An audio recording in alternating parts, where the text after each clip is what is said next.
नमस्कार साथियों, wisdom DElEd classes पर आपका हार्दिक स्वागत है।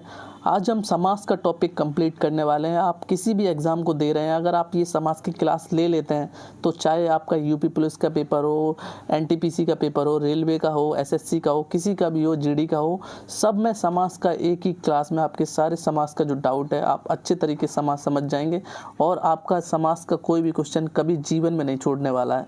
तो चलिए बढ़ते हैं क्लास की तरफ। सबसे पहले तो यहाँ पे आ जाते हैं। हम सबसे पहले जान लेते हैं कि समास का अर्थ क्या होता है, आखिर समास होता क्या है। तो समास के बारे में अगर मैं आपको बताऊं तो समास दो या दो से अधिक शब्दों से मिलकर बने हुए एवं सार्थक शब्द को समास कहते हैं। तो समास क्या होता है? दो या दो से अधिक शब्दों से मिलकर बनता है। अब दो या दो से अधिक शब्द कौन से होगा? जैसे देश और भक्ति, इनको प्लस कर दें तो देशभक्ति, देश और भक्ति से मिलकर बन गया देशभक्ति। वैसे ही चक्रपाणी, चक्रपाणी, इसको प्लस कर दें तो बन गया चक्रपाणी। तो दो या दो से अधिक शब्दों से मिलकर बने हुए नए एवं सार्थक, सार्थक का मतलब होता है जिसका कोई ना कोई अर्थ निकले। तो देश में देशभक्ति में देशभक्ति का अर्थ हो गया देश के लिए भक्ति, सार्थक शब्द को समास कहते हैं। तो आपको समझ में आ गया हो कि समास का अर्थ क्या होता है। अब आखिर इनमें दो चीज़ें बहुत इंपॉर्टेंट होती हैं। ये तो समास का अर्थ हो गया, ये समास पद हैं, चक्रपाणी, चतुर्भुजी समास पद हैं, ये आपको आगे समझ में आएगा। सबसे पहले जान लेते हैं समास में दो पद होते हैं। क्या होते हैं? समास में दो पद होते हैं। कौन कौन सा? पहला होता है पूर्व पद और दूसरा होता है उत्तर पद। ये जानना बहुत ज़रूरी है आपके लिए। तो अब पूर्व पद और उत्तर पद कौन कौन से होते हैं वो भी मैं आपको समझा देता हूँ। तो जैसे कि देख सकते हैं ये आपके सामने देशभक्ति लिखा हुआ है, तो इसका जो पूर्व पद है वो देश है और उत्तर पद है भक्ति। उत्तर पद मतलब बाद वाला और पूर्व पद मतलब पहले वाला। इसी तरीके से चतुर्भुज में देख लें, चतुर्भुज में चतुर ये आगे का पूर्व पद है और भुज उत्तर पद है। समझ में आया आपको? चतुर आपका पूर्व पद है और भुज उत्तर पद है, मतलब बाद वाला। पूर्व का मतलब होता है पहला पद और लास्ट का मतलब उत्तर पद का मतलब होता है लास्ट वाला।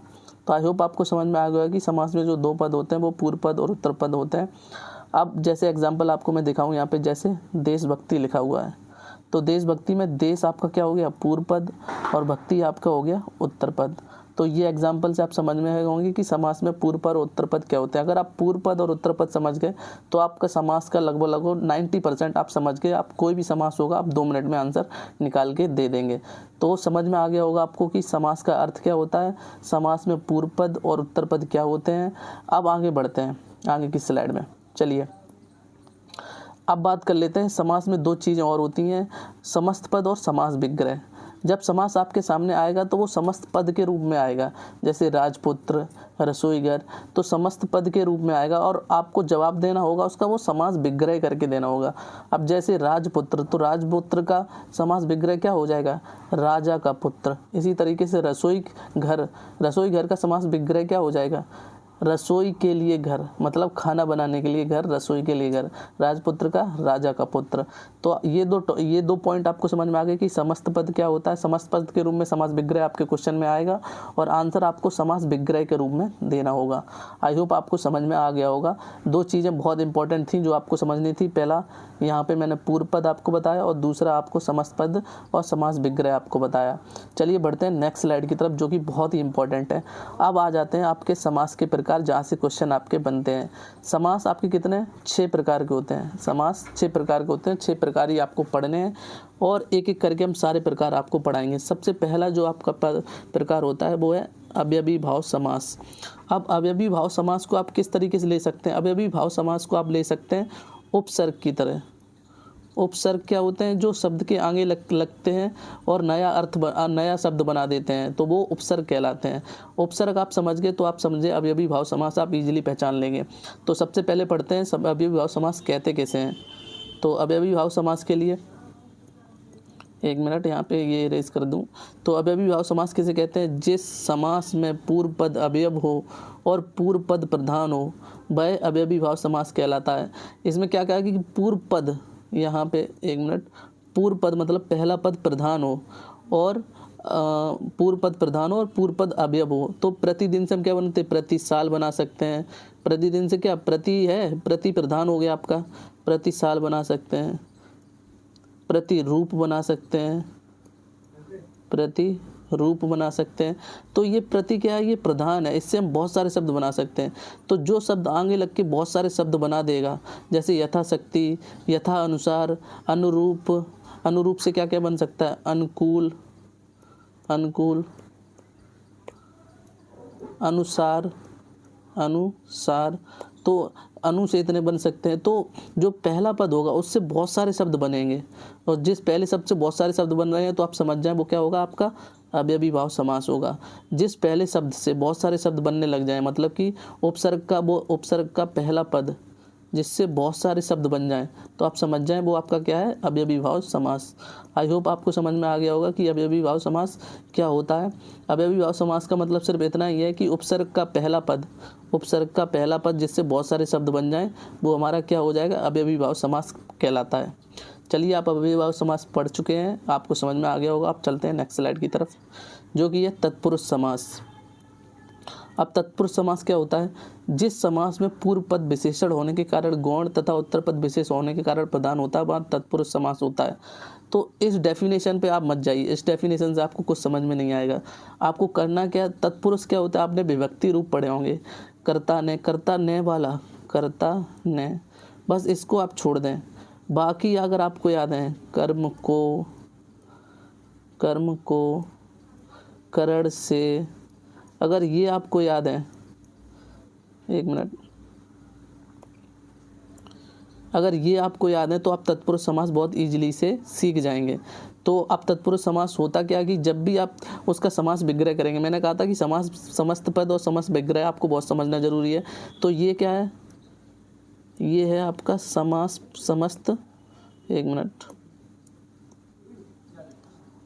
ये क्या है, स्वर्गवास, ये स्वर्गवास आपका क्या है, समस्त पद। अगर इसका समास विग्रह करेंगे तो ये क्या होगा, स्वर्ग को प्राप्त, स्वर्ग को प्राप्त। तो ये आ गया को, तो कर्ता ने कर्म को, कर्म, कर्म को आ गया, तो इसका मतलब हो गया ये तत्पुरुष समास। आगे स्लाइड में आपको समझ में आएगा, यहाँ नहीं समझ में आ रहा, आप देख लीजिए। आप तत्पुरुष समास होते हैं वो 6 प्रकार के होते हैं। अब 6 प्रकार में इनमें से कोई भी समास विग्रह में को, से, के लिए, से, का, की, के, में पर, अगर इनमें से कोई भी समास विग्रह करने पर आ रहा है तो समझ जाइए वो तत्पुरुष है। जैसे कि चिड़ी मार, चिड़ी मार मतलब चिड़ी को मारने वाला, तो को आया, तो को से हम समझ गए ये तत्पुरुष समास है, और कर्म तत्पुरुष समास है। अब जैसे आया मन से चाहा, मन चाहा मतलब मन से चाहा, यहाँ पे से आ गया, से किसका है, करण तत्पुरुष का। कर्ता ने कर्म को, कर्ता ने कर्म को करण से, संप्रदान के लिए, अपादान से, संबंध का की के अधिकरण में पर। तो आपको समझ में आ गया होगा। आप जैसे आवेदन पत्र ले लेते हैं, हम दूसरा कर लेते हैं आवेदन पत्र, तो आवेदन के लिए, पत्र के लिए आ गया यहाँ पे, तो ये हमारा तत्पुरुष समास हो जाएगा। इसी तरीके से क्रमागत, क्रम से आगत, तो से आ गया तो हमारा अपादान तत्पुरुष हो जाएगा। इसी तरह गंगा जल, गंगा जल मतलब गंगा का जल, का आ गया, संबंध, संबंध हो जाएगा का की किरे, तो संबंध तत्पुरुष हो जाएगा। तो जब भी विभक्ति रूप का कोई भी पद मिल जाए आपको समास विग्रह में, विभक्ति रूप का कोई भी अगर आपको पद मिल जाए समास विग्रह में, तो आप समझ जाएं कि वो आपका तत्पुरुष समास हो जाएगा। जैसे को मिल जाए समास विग्रह में, से मिल जाए, के मिल जाए, से मिल जाए, का मिल जाए, अगर इनमें से कोई भी आपको मिल जाता तो वो आपका तत्पुरुष समास हो जाएगा। चलिए बढ़ते हैं नेक्स्ट स्लाइड की तरफ। अब आ जाएगा हमारा कर्मधारय।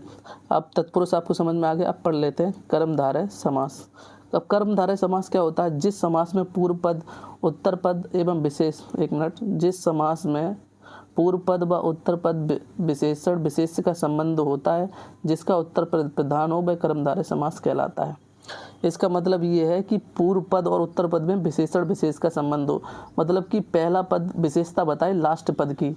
तो नीला कमल, मतलब अब नील कमल का क्या हो गया, कमल जो है वो नीला है, तो कमल की विशेषता कौन बता रहा है, ये नीला बता रहा है, तो विशेषण विशेष संबंध हो गया। जहाँ विशेषण विशेष संबंध हो जाए, जैसे नील कंठ, तो कंठ क्या है, नीला है, तो कंठ की विशेषता कौन बता रहा है, ये नील बता रहा है कि कंठ नीला है। तो आपको समझ में आ गया होगा कि जहाँ पे उत्तर पर प्रधान हो, अब उत्तर पद कमल ही, कमल प्रधान हो गया, अब इसकी विशेषता कौन बता रहा है, नील, नील कमल, नीलकंठ। आपको समझ में आ गया कि कर्मधारय किसे कहते हैं, जिसमें विशेषण विशेष का संबंध हो। तो विशेषण यहाँ पे दूर से दिख रहा है कि कमल है, वो आपका विशेषण है, और ये विशेष से नील कमल। आई होप समझ में आ गया होगा आपको। बढ़ते हैं हम नेक्स्ट की तरफ। कर्मधारय समास आपको समझ में आ गया होगा। दुगु समास, दुगु समास बहुत ही सिंपल है, इसमें कुछ नहीं है। दुगु समास का मतलब है जिस समास का पूर्व पद संख्यावाचक हो, जिस समास का पूर्व पद संख्यावाचक मतलब पहला पद संख्या हो, जिसमें जैसे पंचवटी में 5 आ गया, तिराया में 3 आ गया, तिरंगा में 3 आ गया, नवग्रह में 9 आ गया, जिसका पूर्व पद पंच में 5, तिराया में 3, तिरंगा में 3, नवग्रह में 9, तो जिसका पूर्व पद आपका क्या हो, पूर्व पद संख्यावाचक हो, मतलब पहला पद संख्यावाचक हो, वो क्या आपका दुगु समास हो जाएगा। ये तो बहुत ही सिंपल था।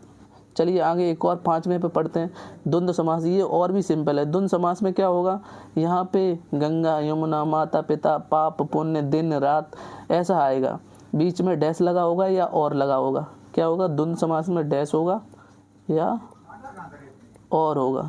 ये द्वंद्व समास है और वो दुगु समास है।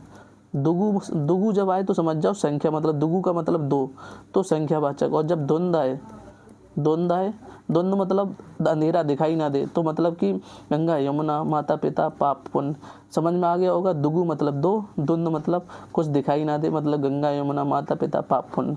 आई होप आपको समझ में आ गया कि द्वंद्व समास किसे कहते हैं। अब बढ़ते हैं लास्ट की तरफ, जो कि सबसे इंपॉर्टेंट है, सबसे ज़्यादा कन्फ्यूज इसी में होते हैं। किस किस के बीच में होते हैं, कर्मधारय और बहुब्रीहि के बीच में सबसे ज़्यादा कन्फ्यूज होते हैं, बहुब्रीहि। अब कर्मधारय क्या होता है, विशेषण विशेष से बताता है, विशेषण और विशेष से बताता है। लेकिन बहुब्रीहि क्या करता है, जिस समास के दोनों पद मिलकर किसी अन्य की ओर संकेत करते हैं। अब ये जो समास 2 पद मिलेंगे, पूर्व पद और उत्तर पद मिलेंगे, ये क्या बनाएंगे, ये नए तीसरे शब्द की ओर इशारा करेंगे। किसकी ओर इशारा करेंगे, तीसरे शब्द की ओर इशारा करेंगे। जैसे नीलकंठ, तो नीलकंठ किसका था, नीलकंठ था शिव जी का। दोनों मिला के किसी तीसरे पर्सन की ओर एक इशारा करेंगे। चक्रपाणी मतलब चक्र है जिनके हाथों में, मतलब विष्णु भगवान, चक्रपाणी, तो विष्णु भगवान के बारे में इशारा कर रहे हैं। लंबोदर मतलब गणेश जी की ओर इशारा कर रहे हैं। तो दोनों शब्द लंबोदर, ये चक्रपाणी पूर्व पद उत्तर पद, नीलकंठ पूर्व पद उत्तर पद, नीलकंठ में पूर्व पद नील उत्तर पद कंठ, ये किसके, शिव जी के द्वारा। नीलकंठ मिला के अर्थ क्या बनाएगा, शिव जी का, चक्रपाणी विष्णु भगवान का, लंबोदर गणेश का भगवान का। तो इसका सीधा सीधा अर्थ ये हो जाएगा कि जब दोनों शब्द मिलकर पूर्व पद और उत्तर पद मिलकर जब किसी तीसरे शब्द की ओर इशारा करें, तो वो आपका क्या हो जाएगा, बहुब्रीहि समास हो जाएगा। आई होप आपको समझ में आया होगा कि बहुब्रीहि समास क्या होता है। और कर्मधारय क्या होता है, उसमें विशेषण विशेष का संबंध होता है, इसमें विशेषण विशेष का संबंध नहीं होता है, ये किसी तीसरी ओर की चीज़ की ओर इशारा करते हैं। आई होप बहुब्रीहि समास आपको समझ में आ गया होगा। अब चलते हैं, यहाँ पे ख़त्म हो गई। अब यहाँ पे स्टार्ट करते हैं प्रैक्टिस सेट। आप प्रैक्टिस सेट क्वेश्चन कुछ लेते हैं कि आपको समझ में आया भी है कि नहीं आया। तो यथाशक्ति, पहला क्वेश्चन हमारा क्या है, यथाशक्ति। अब यथाशक्ति में यथा आपका पूर्व पद है, यथा मतलब यथाशक्ति, यथा अनुसार, यथाकर्ता, तो ये क्या है आपका अवयव है यथा, तो ये कौन सा हो जाएगा, ये आपका हो जाएगा अवयवी भाव समास। अवयवी भाव में अब मैंने आपको पढ़ाया था प्रतिदिन, प्रति, साल, तो ये प्रति लग रहा था। इसी तरीके से यथाशक्ति में यथा लग रहा है, यथाशक्ति, यथा अनुसार, तो ये आपका क्या हो जाएगा, अवयवी भाव समास। चलिए नेक्स्ट क्वेश्चन की तरफ बढ़ते हैं। महोदय, महा है उनका उदय, महा है जिसका उदय, महा का उदय, तो ये कौन सा हो जाएगा, का आ रहा है, तो ये आपका हो जाएगा तत्पुरुष समास महोदय में। ठीक है, चलिए तीसरे क्वेश्चन की तरफ बढ़ते हैं। तीसरा क्वेश्चन दशानन। अब पहला संख्या तो संख्यावाचक आ रहा है, दशानन मतलब 10, और नन मान मतलब सिर, 10 सिर। 10 सिर किसके थे, रावण के। तो संख्या से तो आप तुरंत कर देंगे कि ये दुगु समास है, तो दुगु समास आप कर देंगे तो आप हो जाएंगे गलत। जब दोनों पूर्व पद और उत्तर पद मिलकर किसी तीसरे शब्द की ओर इंगित कर रहे हो, दशानन मतलब रावण, तो वहाँ कौन सा आता है, बहुब्रीहि है। जब दोनों पद मिलकर किसी तीसरे की ओर इशारा करें तो वहाँ आ जाएगा आपका बहुब्रीहि समास। चलिए आगे बढ़ते हैं। सप्त ऋषि में कौन सा है, तो सप्त मतलब 7 ऋषि, तो इसमें संख्या आई है। अब आप आ जाओ, अगर इसमें संख्या आई है 7 ऋषि, तो मतलब सीधा सीधा आपका कौन सा हो जाएगा, दुगु समास। दुगु मतलब संख्यावाचक। अब आ जाते हैं भाई बहन पे। भाई बहन मैंने बताया आपको बहुत ही सिंपल, भाई बहन आया तो आपका द्वंद्व हो जाएगा, द्वंद्व समास। ये आपका ये वाला हो जाएगा गा। द्वंद्व समास भाई बहन, भाई और बहन आता तब भी द्वंद्व, दिन रात आता तब भी भाई बहन। चलिए नेक्स्ट पढ़ते हैं। राजा रंक, राजा रंक में भी क्या हो जाएगा, राजा और रंक मतलब द्वंद्व समास। राजकुमार, राजकुमार का मतलब क्या हो जाएगा, राजा का कुमार, तो बीच में क्या आया, कुमार, बीच में क्या आया, का किसका है, कर्ता ने कर्म को करण से संबंध में आ जाएगा, संबंध, संबंध का करीरे, संबंध में का, संबंध विभक्ति में आता का की के, तो ये का संबंध में आया, संबंध तत्पुरुष, तो कौन सा हो जाएगा ये, तत्पुरुष समास। तत्पुरुष संबंध में, तत्पुरुष समास में सभी विभक्ति आती हैं, कर्ता को छोड़ के, कर्म को करण से, संप्रदान अलग, इस तरीके से आप यहाँ पे देख सकते हैं, तत्पुरुष समास हो गया। आगे बढ़ते हैं। पंचानन, अब पंचानन का मतलब क्या होता है, ये पंचानन का मतलब होता है पाँच, पाँच नन, पंच, पाँच सर, पाँच सर। तो आप बहुत सारे लोग क्या करेंगे, इसको तुरंत दुगु समास कर देंगे, दुगु समास नहीं होगा, ये पाँच नन मतलब किसी भगवान की ओर इशारा कर रहा है, पंचानन कौन, पाँच सर वाला, तो ये बहुब्रीहि समास हो जाएगा, क्या हो जाएगा आपका, बहुब्रीहि है, ये किसी तीसरे शब्द की ओर इशारा कर रहा है, पाँच संख्या तो लगी हुई है लेकिन ये दोनों मिलके किसी तीसरे शब्द की ओर इशारा कर रहे हैं, तो ये बहुब्रीहि समास हो जाएगा। दाल रोटी, दाल और रोटी तो आप तुरंत बता देंगे, द्वंद्व समास, दाल, ये वाला तो बहुत ही सिंपल, दाल रोटी। चलिए बढ़ते हैं आगे। घनश्याम, घनश्याम ये बहुत डाउट वाला क्वेश्चन आ चुका है। अब जैसे इसमें अगर ऑप्शन बहुब्रीहि होता है तो हम बहुब्रीहि पे लगा के आते हैं, घनश्याम मतलब कृष्ण, लेकिन अब ऑप्शन दिया ही नहीं है, अब तो किस पे जाएंगे, कर्मधार पे। कर्मधार पे क्यों जाएंगे, कि घन के जैसा श्याम, किसके जैसा, घन के जैसा श्याम, घन के जैसा श्याम, तो इसका मतलब क्या होगा, घन के जैसा श्याम, श्याम की विशेषता बताइए घन के रूप में, तो विशेषण विशेष संबंध हो गया, श्याम की विशेषता बता दी घन, तो विशेषण विशेष संबंध हो गया, तो कर्मधारय आ गया। तो आई होप आपको समझ में आ गया होगा। ये थी आपकी पूरी एक कंप्लीट चैप्टर जिसमें मैंने समास पूरा टॉपिक आका कंप्लीट कर दिया।